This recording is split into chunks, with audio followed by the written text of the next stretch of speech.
It carries with it the burdens of responsibilities and also Hi guys! Welcome to my vlog!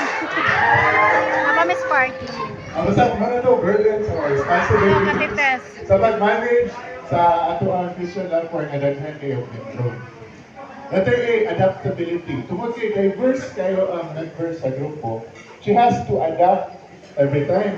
Sabi na kay si Pitan, Buriago. Marley. Marl. Pag-abot ni Migs, Marley. formal, pag-abot ni Alessa kay mauna siya. So, adapt yun siya to each member. Iya yung paminawon, ang kada usa, unya muhatag og advice nga fit po sa iyahang way of life. Next, G, grace and gratefulness.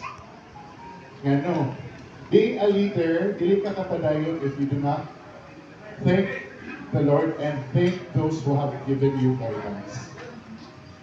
So these, parang kayo mo ako yung nagipaskuya. So these three letters would symbolize why bad ang among gipili. Dili ta matay last minute ng decision. Asan GR? Tungod GR. kay nakakunahon na gini nga. Ginahay ka og bad and also ang symbol behind why kailangan ako. So thank you on behalf of the working committee and all of the members of Christian Love Choir.